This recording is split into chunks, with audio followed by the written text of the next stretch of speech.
የሄኖክ መጽሐፍ በቃ እንደገና እየተነሳ ያለበት ጊዜ ነው። ደግሞ ኢትዮጵያ ለዚህ መነሻ ናት። ክርስቶስ ከ12 ዓመት እስከ 30 ዓመት የት ነበረ? ግብጽ በተሰደደ ጊዜ የነበረው ነገር ምን ነበር? ሙሉ ዶክመንት ያለው ኢትዮጵያ ነው። አንድ ነገር አውቀዋለሁ ካልሽ ሲጀመር አታውቂው። ገና ያላወቅሽ ብዙ እውቀት ስላለው ማለት ነው። አራቱ ባህሪያት የሚሰለጥኑበት የራሳቸው ዘመን አላቸው። ቁልፉ ያለው የሄኖክ መጽሐፍ ላይ ብቻ ነው። ሌላ ነገር ውስጥ ሊገኝ አልቻለም። የ66ቱ መጽሐፍ ቅዱስ አራት መላእክት የሚጠቅሰው በሚያስገርም መልኩ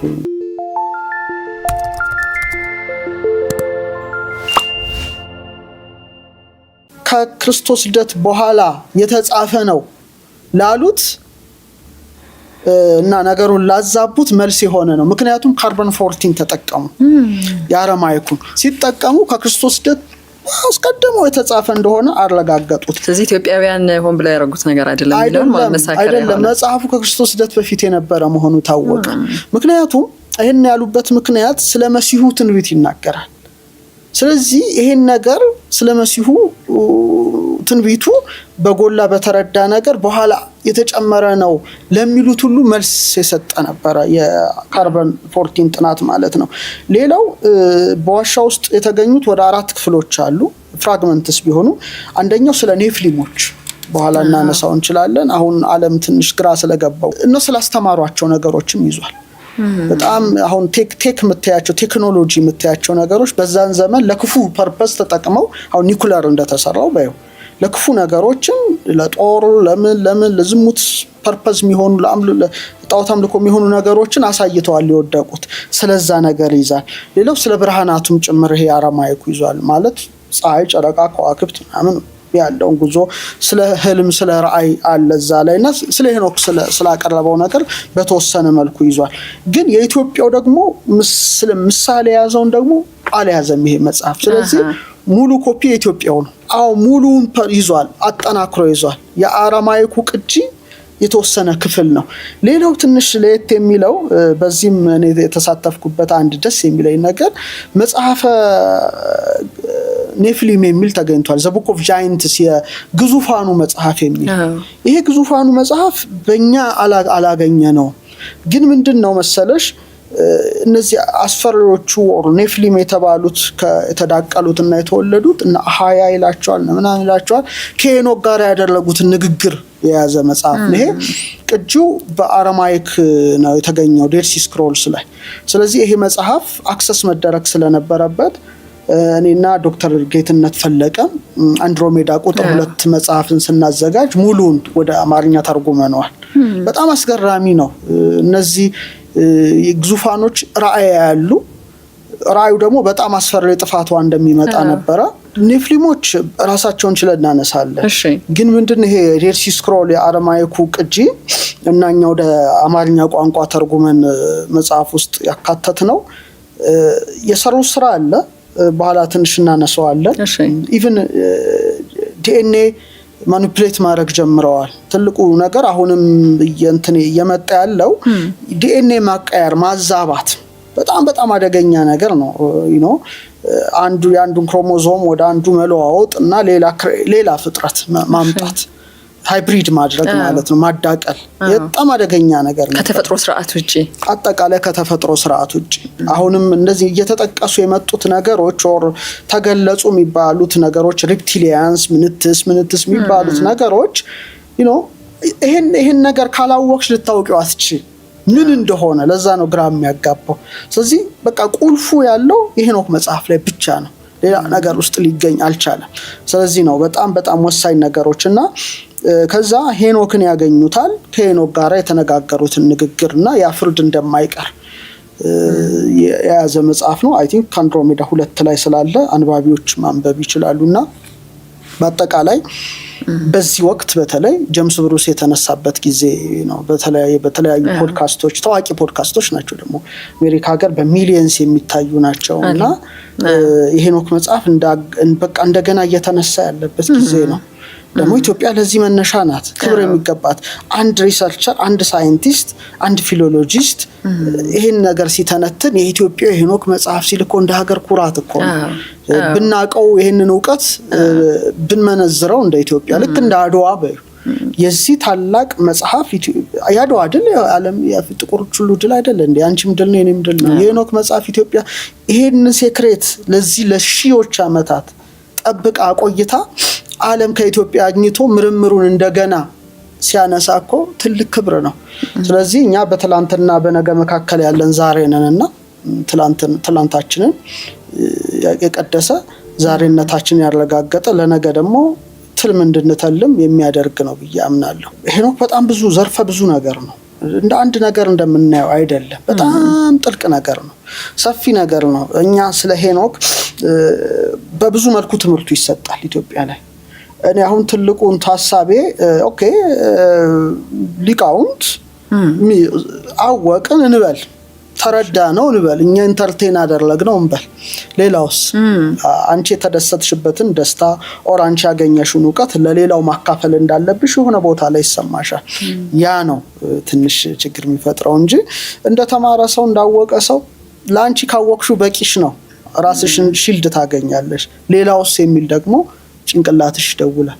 ያ ደግሞ እንደ ሀገር የሚሰራ ነው፣ እንደ ግለሰብ ብቻ መሆን የሌለበት ነገር ነው ብዬ አምናለሁ።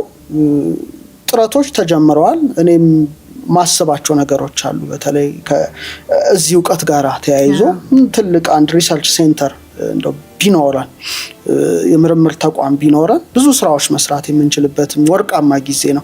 በቃ ተወደደም ተጠላም ይሄ ነገር ወደዛ እየሄደ ነው። አንዲት ሴት 9 ወር ከ5 ቀን ጸንሳ ነው የምትወልደው። ያለ ጊዜውን ብትወልደውም መልካም አይደለም እና አሁን የሰው ልጅ ንቃተ ህሊና ከፍ ያለበት ጊዜ ነው። ብዙ መረጃዎች ያገኙ የነፋስ ዘመን ነውና ኤአይም መጣ ሳናስበው። ብዙ የኤአይ ፕላትፎርሞች እየመጡ ነው። ነገሮች ብዙ ነገር ድንገት እየፈነዳ እየወጣ የነበረበት ጊዜ ነው። እንደዚህ አይነት ዕውቀቶች ደግሞ በጣም ስፋ አእምሮ የሚፈልጉ ናቸው። በጣም መጠንቀቅም የሚያስፈልጋቸው ነገሮች ናቸው። ስለዚህ ከቀኖና ጭምር እስከ ማስወጣት አደርሷቸዋል ሮማውያኑ ቫቲካኖች። እኛ ግን ተቀብለነዋል፣ ይዘነዋል። ሳክሪድ ነው ብለን ይዘነዋል። ልዩነታችን ያ ነው። ምክንያቱም ብዙ ነገሮች አሉ የሚሰሩ ከመጋረጃዎች ጀርባ ሊኖር ይችላል። እንደዚህ አይነት መጽሐፍ ደግሞ ያንን ነገር የሚያጋልጡ ነገሮች ናቸው። ከእንደዚህ አይነት ጀርባ ምን አለ? አሁን መረጃ አገኘሽ አይደል? አሁን ትውልዱ ይሄው መረጃ ይሰጠዋል፣ ምንም መረጃ ይሰጠዋል። ፍጥነት ነው መረጃ፣ ጫጫታ ነው። ምንድነው የሚነጥቅሽ መሰለሽ? ስክነት ይነጥቅሻል። የመረጃው ብዛት ያሰክርሻል። ስትሰክር ያለሽ በመረጃ አሁን ለምሳሌ ቲክቶክ ተመልከቺ። ደስ የሚል ዜና ታያለሽ፣ አይምሮሽ ደስ ይላል። ብሬን ዌቭ ነው። ወዲያው ደግሞ ለቅሶ ሐዘን እንደገና አይምሮሽ ይለወጣል። ከዛ የተለያየ ይሄ የማይንድ ስቴቶች ባንዴ ያስተናግዳል። እየደነዘዘ ይመጣል። ከዛ በኋላ ምን ያደርገዋል መሰለሽ? ደስታማ ያስደስተው፣ ሐዘንም ሞት ምንም አይመስለው ይሆናል። ኦልሬዲ ሰክሯል፣ ይደነዝዛል። ልክ እንደ ማደንዘዣ ነው የሚሆነው። አሁን በጣም ወሳኙ ነገር እዚህ ላይ ነው። ትንሽ ስክነትና ወደ መረጃን ወደ ዕውቀት መለወጥ ካልቻልሽ አሁንም ያጠፋሻል። መረጃ ዛሬ ዝናብ ይዘንባል ቢል መረጃ ነው አይደለ? ወደ ዕውቀት ግን መለወጥ ካልቻልሽ እሺ ዝናቡ ዘነበ። ዝናቡ ሲዘንብ ምን ማድረግ አለብኝ? ዕውቀት ነው። ትንሽ ስክነት አለው። አየሽ፣ ወደ ሁለተኛው ደረጃ አሸጋግረሽዋል። ወደ ትግበራ፣ ወደ ዕውቀት፣ መረጃውን ወደ ትግበራ። መረጃ ብዛት በቃ እንትን ነው፣ ሊያደነዝዝሽ ይችላል። ስለዚህ ሰዎች ለምሳሌ ፎቶ ለምሳሌ ፖስት ያደርጋሉ።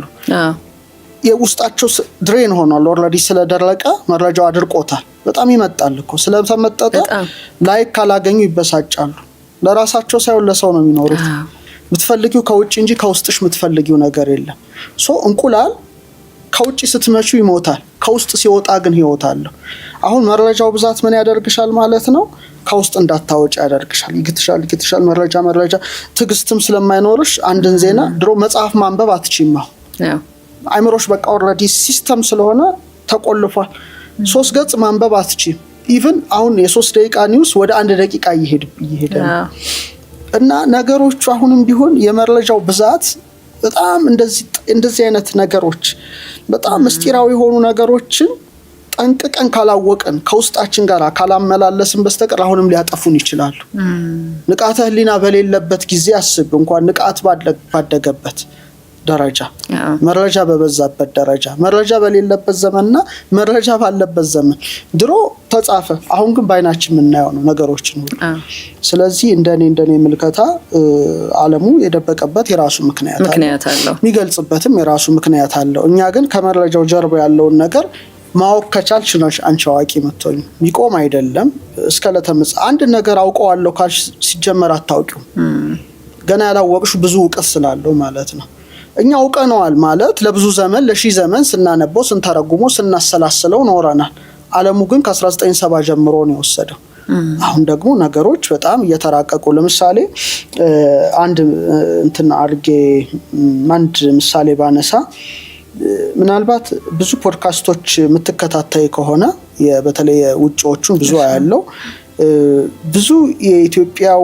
የሄኖክ መጽሐፍ ብዙ እየወጣ የምናገኝበት ነው ኢቭን ጥቁሮቹ ሁሉ ያሳተሙት ነው ለምንድን ነው ይሄ የሆነው ለምሳሌ የቅርቡን እንኳን ብና ሚል ጊብሰን the passion of Christ የክርስቶስን ሕማማተ መስቀል ሲሰራ ሙሉ ፊልሙን አረማይክን ያደረገው በጌታችን ዘመን ሲነገር የነበረ ቋንቋ ነው ደግሞ በብዙ ሚሊዮን ዶላር ነው ያስገባው ሃሊውድ ላይ በጣም ኢንፍሉዌንሻል የሆነ ሙቪ ነው አሁን ደግሞ on the resurrection ሊሰራ ያስባል ይሄ ሰው የትንሳኤውን ሊሰራ ቢያስብ ምንም ሶርስ ሊያገኝ አይችልም ከኢትዮጵያ ውጭ ለምን የትንሳኤው ታሪክ አንድ ገጽ አይሞላም የተጻፈ አንድ ምዕራፍ ነው የተጻፉት ኢትዮጵያ ግን የኪዳን መጽሐፍ ብላ ክርስቶስ ሞት እንደላ አድርጎ ተነስቶ እስከ አረገበት ድረስ ያስተማረው መጽሐፍ አለ አዎ ብቸኛ ኢትዮጵያ ነው ያላት 40 ቀን 18 አመት ክርስቶስ ከ12 አመት እስከ 30 አመት የት ነበረ ግብጽ በተሰደደ ጊዜ የነበረው ነገር ምን ነበር ሙሉ ዶክመንት ያለው ኢትዮጵያ ነው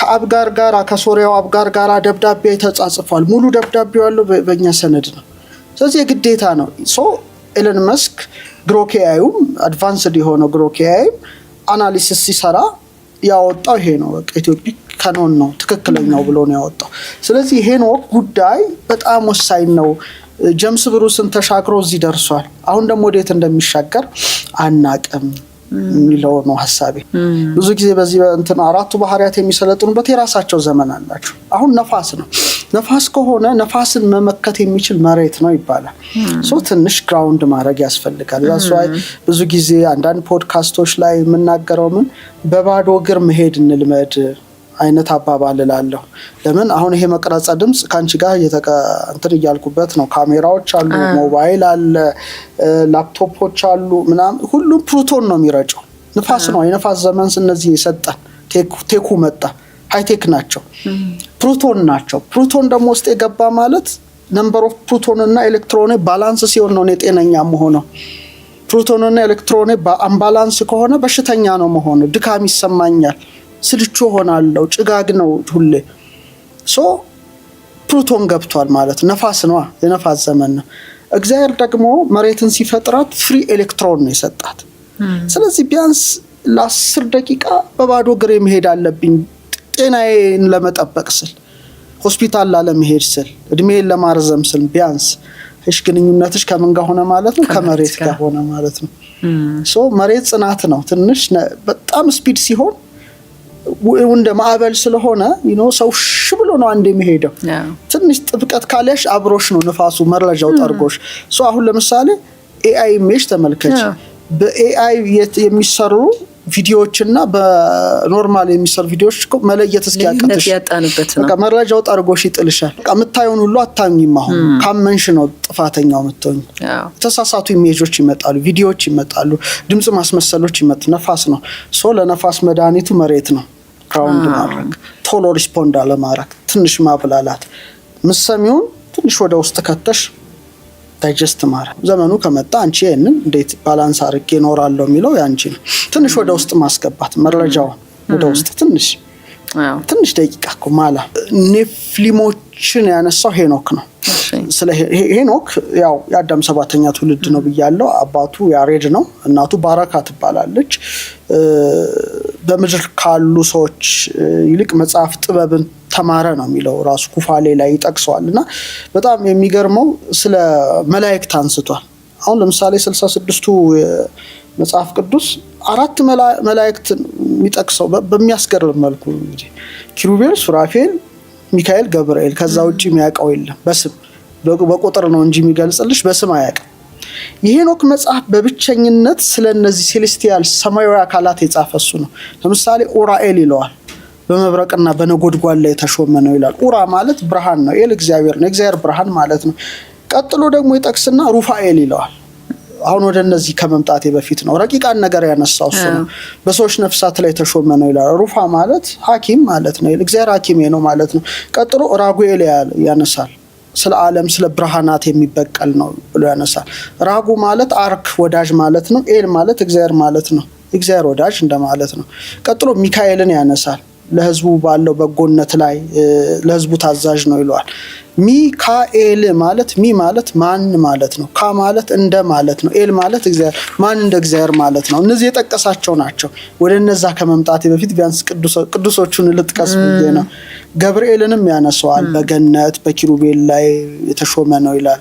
ጋቦር ማለት ኃያል፣ ኤል እግዚአብሔር ኃያል ነው ማለት ብእሲም ማለት ነው። ሱሪያል የሚባል መልአክ ያነሳል። ሱር ትእዛዝ፣ ኤል የእግዚአብሔር ትእዛዝ እንደማለት ነው። ፋኑኤል የሚባል መልአክ ያነሳል። ፋኑ ማለት ገጽ ማለት ነው፣ ፊት። ኤል እግዚአብሔር ነው፣ እግዚአብሔር ፊት እንደማለት ነው። ኪሩቤልን ያነሳል። ኪሩቤል ማለት የእግዚአብሔር ቅሩብኤል እንደማለት የቀረቡ። ሱራፌልን ያነሳል። እሳታማ ናቸው፣ የእሳታማ ተፈጥሯቸውን ያነሳል። አፍኒን የሚባል ያነሳል መልአክ። ይሄ እንደ መንኮራኩር ናቸው። እነዚህ ይሄ የሚሽከረከሩ ሰማያዊ ፍጥረታትን ናቸው ማለት ሰረገላው ላይ ያሉና ባለ መንኮራኩሮቹ ነው ይጠቅሳቸዋል። ሌላ በጣም በጣም በጣም ብዙ ነገር የጠቀሰ ሰው እንትን ነው። ስለ መለኮታዊ ስሞች ጠቅሷል።